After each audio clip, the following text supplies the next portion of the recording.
This meeting is called to order at 6:32 p.m. on Monday, January 22nd, 2018. This meeting is being recorded. Move to accept the minutes of our last week's meeting as written. Second. All in favor? Aye. Aye. Minutes of last week are accepted. Announcements, this coming Wednesday, the Recreation Committee meets at 7 p.m. at the Samuel E. Paul Community Center. Following night, Thursday the 25th, the Budget Committee meets at 6:30 p.m. at the Community Center, and they'll be discussing the proposed warrant articles that will appear at on the agenda for town meeting. Any other announcements? No. Okay. Old business, the complaint on Richmond Road. Any changes on that, Barb? No. Ridley map, anything on that? No. Nothing. Okay. Job descriptions. How are we doing on that project? Great, and we need to discuss a couple things, if you would like to do that now. Sure. Okay, what we need, when I contacted NHMA, Liabilities Department is the department that used to take care of this. No longer do they have the staff or the ability to do it. So what they do is put online basically all the towns that report back with 2,000 to 4,999 Population. people in population. And that's a pay scale, a grid that you're holding. correct. Right. But what we printed out was when we did all the new job descriptions. And Curtis had a whole set of them, which I gave to him at the budget meeting. All the pay that is comparable to that position in other towns for everybody surrounding us.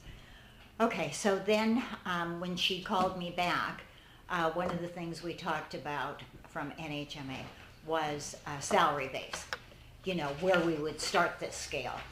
Well, she went back in records to see if they had anything that could help us out. Well, of course they don't, because we're below pay scale. We're below everybody else. So we are not parity with anybody, so there was no comparison there. So what I did was call the Labor Department, and we talked for a while. Very nice man, and I wanted to make sure everything was in the job descriptions that needed to be. We're a smaller town. We have to include more in each job description because every employee has more duties than comparable towns, even our size, who have more employees. Mm-hmm. But what we really need to talk about is where we can do this. The committee can do the wage scale. It's not a problem. But what we need to know is what do we use for a base and increments. And that document you're holding came from where? From NHMA? Well, it's actually Cindy Sadis typed it, but all the basics here. Oh, so that's that old version. That yeah, this is the old okay, one. all right. Yeah, this is the really, really old one. So my suggestion is, and we have to figure out how you want to do the merit. The merit has to be included within this pay scale because we vote on the amount of increase every year. We have to have somewhere to pull that money from if that is something you want to do. So what we could do is each step could be increased by 3%. And then every year the selectmen decide, this will have to be updated every year, but every year the selectmen could decide to give, for example, a 2.5% increase with 0.5 as a merit when you interview. You cannot it would have to be across the board no matter what. Either the 2.5 would have to be across the board as a cost of living, and then you would have the option of doing a 0.5 per employee. Well, the merit, isn't that based on time? No, merit is based on performance. Shouldn't we do something that's based on kind of like the time as well? Longevity. Yeah. Well, I've never heard of increases in Well, that. like the federal Civil service does longevity. Yeah. Most civil Well, service. okay, in service other words, might do it, but corporate doesn't do it on This longevity. isn't corporate. Well, Generally, it's not generally the speaking, service either. Generally speaking, in government jobs, there are three kinds of increases. There are merit increases, and those are actually pretty rare, actually.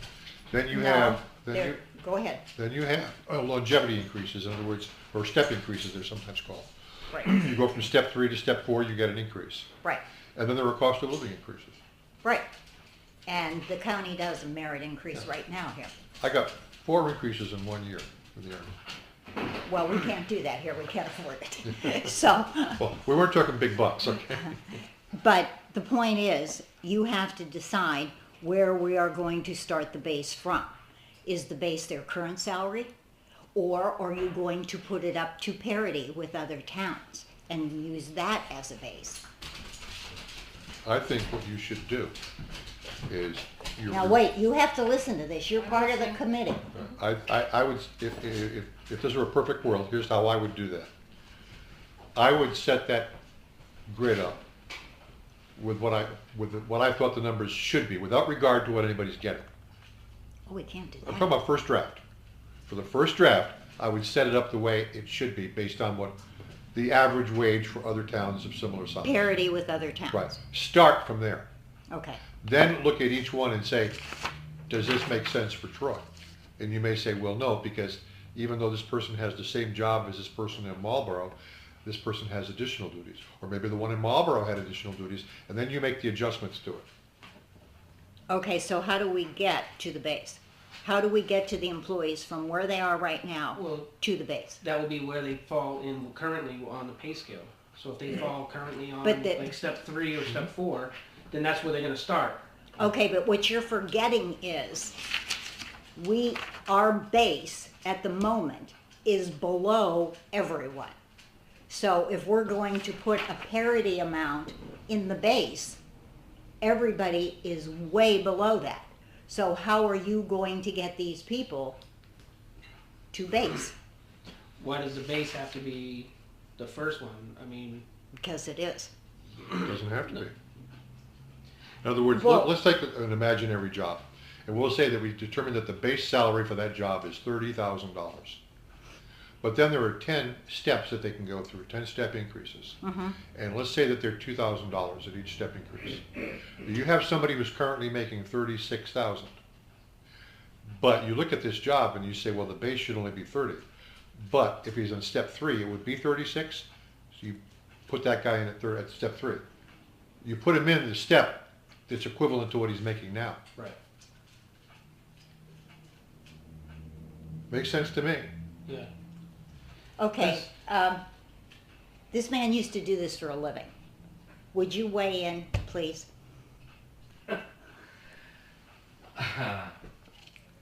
Well, as far as the wage to start with, I mean, the base, I would think, would be what they're currently making now. That's your starting point. Right. Because if you start at a higher Base. base, then you're saying that this person is already underpaid and they need to be brought up. Right. So you're just setting yourself up to give an increase before you even get started. So I would think that you would want to start where everybody is currently now, and then maybe your next step or one of your next few steps would be where comparable in the area would be. Well, I think that's what we're suggesting here, except we're just doing it in a different sequence. Yeah, the base would start off as number 1. Your base would start off as minimum pay for that job is your $30,000, for example. But they've already got longevity. Using Okay, but fictitious employee, somebody who's been here for 30 years, they're making top dollar right now. We're not going to start off somebody new at top dollar right now. We don't want to do that. Right. right. So if they at least put it in, so their base pay or their current pay is like step 3, step 4, step 5, whatever it is that currently. Okay, The so next person we're going to hire. Is I've gonna start got off that. Low. do you realize how low our base is going to be for everybody to do it that way? I mean, We aren't even near parity with other towns at the moment. And that's what they're earning, which you're saying would be up the scale. I understand what you're trying to say. But base will be maybe below minimum wage for some people. By base you mean entry level. Correct. Okay. Could your base be what you would, like Curtis just said, what you would hire somebody new coming into the job With no experience. with no Okay. experience? That's what Okay. that should be. Right. Okay, so then we have to figure this out. But on some of our positions, they're like $11 an hour or lower. We have people over at 4.9, don't we? At the recycling center, 9.75. Yeah. So they're going to be. So this is scary. So do you want? What is the difference in each step? 3%? What are you talking? I can get a copy of what the federal government uses, the pay scale for the GS, the wage grade, the WLs, WSs and everything, let you see that. I don't know what the difference is between each step. I know that we do it by time based. In other words, the first pay raise is 6 months. So you start entry level, you start off at making say $20 an hour. After 6 months you get step 2. After that is 18 months, you get step 3. After step 3, it's 2 years and 2 years for step 4 and 5. I'm on a 5-step. We're going to have 20. No, steps. we have 10 steps right Yeah, there. you but don't you're need not more gonna, than 10 steps. right, that's the GS level pay scale that right now that the federal government uses. Well, the only problem is you get cost of living alone, correct? No. You do get merit. Just longevity? We can get merit, but it's not a common practice in the federal government. I don't not, Right. 17 years of being there, I have not known anyone that's getting a merit raise. Well, they don't call it a merit raise, it's a Right. promotion. So longevity is, For the length of time, yes. Longevity is a step increase. Cost of living is when the entire pay scale gets bumped up each Correct. fiscal year. And the equivalent of a merit increase is a promotion. Or, well, the supervisor can go turn around and say, okay, I've suggested this person get bumped up the next level. I'm Yeah. guessing that would be the merit. Yeah. okay, but we have to figure out what the next level's going to be. 3%?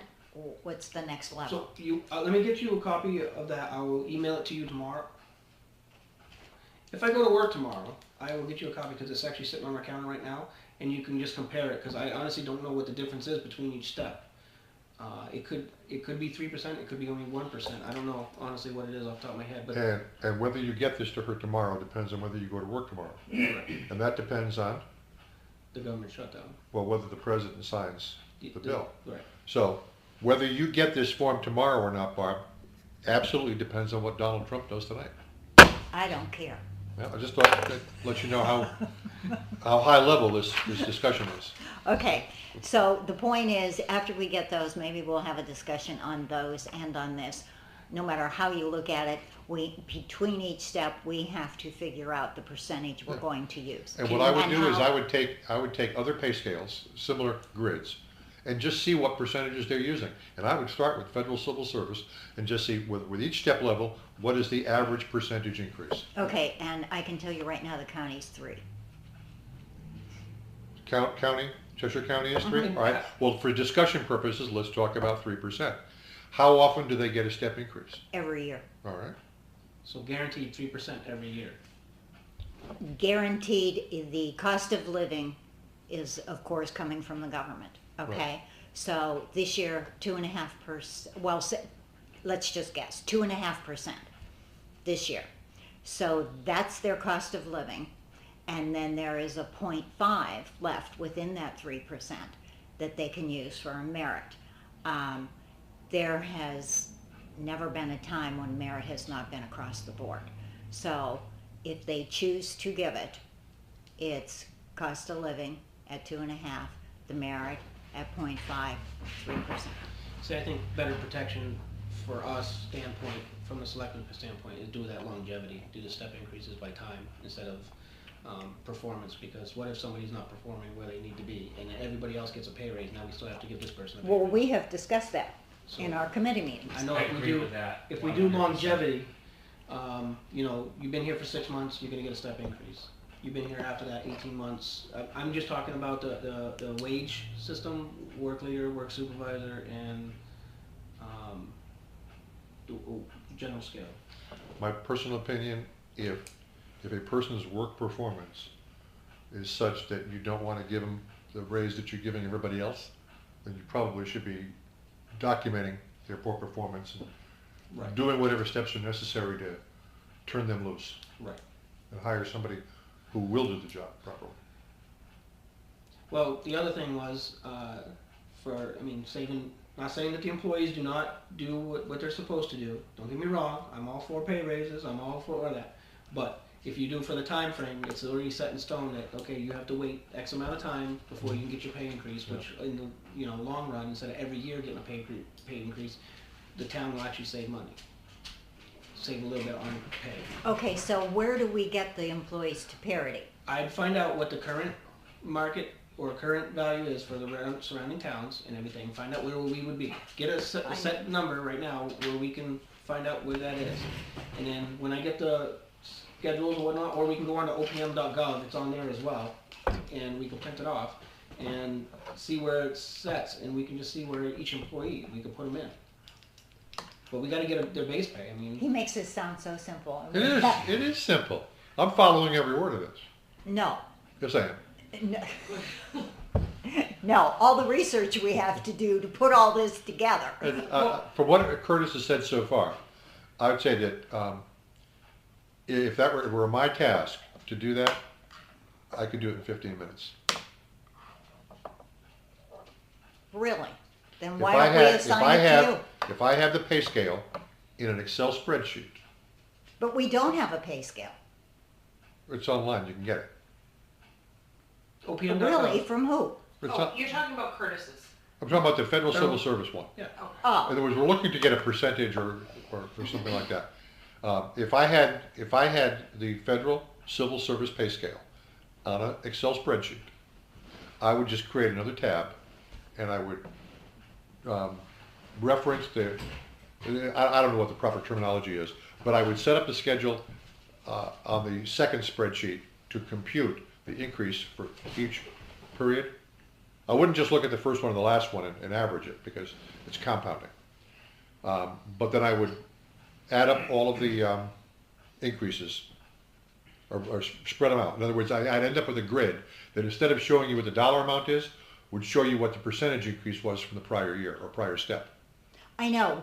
That will be easy to do. What we have to find out is all the towns All right. with like that I had given you, with like population. But didn't NHMA give you that? No, well, yes, but it's all different towns on it, with all different amounts. So what we have to do is take every town, Yep. find the one closest to us. But we also have, it's more complicated than that, because we have people doing jobs, double duty jobs, so then you don't Right. know. And Yeah. that's another thing that would you- Labor Department did express to me, because we are so small. There are many towns that have many people, for example, this office, at least two in towns around our size. Her position and another person below her to help. Two full-time clerks and one part-time clerk in the tax office. So all these positions are being absorbed by one person. So even if we get to parity with salary, we really aren't, because our people are doing more than other people. But that's why we wanted to start off with the job descriptions, go over that. And Yeah. after that, we were gonna go into the pay scales. And all we have to do is fit them into the pay scale. Once you see the GS pay scale, I think you'll be able to drop you right into, okay, you're making this amount of money? All right, that's equivalent to, okay, GS step 4, X amount of money. So then you get bumped up to that starting pay with that money, or whatever it's closest to. Okay, and then after that, it's the longevity time frame for each step. And it gives you all that right on that form. It gives you everything. Basically, Everything that she does. No, her job description's gonna have that. You're not gonna have a job We're talking description. about a pay chart. It's a Her- pay chart. I get what he's saying. I do too. All right. So Barb, at this point, the thing's All not we ready want to to do go. is this. All right. So let's move on. All right? Sure. Okay. I'll try and get the information. Troy Redevelopment Group, any information? Nothing new. Troy Mills parking lot, I signed the Dunning letter here, asking him to pay his bill. Do we have any further information on that, Alissa? No. Okay. Doors at Community Center? I haven't heard anything from Jimmy or anything like that, so unless Jimmy, Okay. Warrant articles, they're ready to go. You've all got a copy of them. Alissa, could you run off, before we leave here tonight, about 10 of these? For the budget committee? Yeah. I usually send them over to Lisa. And she does it? Oh, fine, okay, that's I'm good. just waiting for you guys to give me the okay. It's fine with me, I've already looked through it. okay. Yeah, Yeah, did you change those two yeah. numbers? And if, you never know, I mean, Thursday night, the Budget Committee may see something in there that we may want to change. And we have plenty of time to We do have that. time to do that. Yeah, So I'll just email it to Lisa. okay, that's good, okay. Welfare, Mary Drew coming tomorrow. Okay. Building permit fees, Curtis, do you have anything for us on that? I'm still working that, still Okay. working it. All right, well, if President Trump doesn't sign the thing tonight, you can work on it I'll tomorrow. have plenty of time, so that'll work out. All right, complaint on Bigelow Hill. Did we get that report from Chief Ellis? No, not yet. Okay, would you tell him we need that so that we can respond back to the complainant? Yes. Thank you. Okay, any other old business? No. We have nothing under new business. Curtis, you have any new business for us? Let me check my notes real quick. Barbara, do you have any? How about Richard Pelko? What are we going to do about this? What do we need to do about it? Well, we had an agreement that if he, do you remember exactly what the agreement said, Alissa? He had to stay current on his property taxes and he had 5 years to pay back the other money. That he owed? Yes. Well, he isn't current, All right, and he is in arrears right now by 48 days. okay. Would you send him a letter? Ask him to either pay up or come in. And should we put a time on that? 7 days. I mean, that's a very short amount of time to pay up, but the alternative is to call us and come in and discuss it. So if he wants to discuss it, he can come in next Monday night. If we don't hear from him, then we'll proceed further on that. Okay? That'll work. You find anything, Curtis? I have nothing in my notes, so. Okay. I'm good. Mr. Rose, you have anything for us? I do not, sir. Alyssa, anything? All right. I move to adjourn. Second. All in favor? Aye. Meeting is adjourned at 6:55 p.m.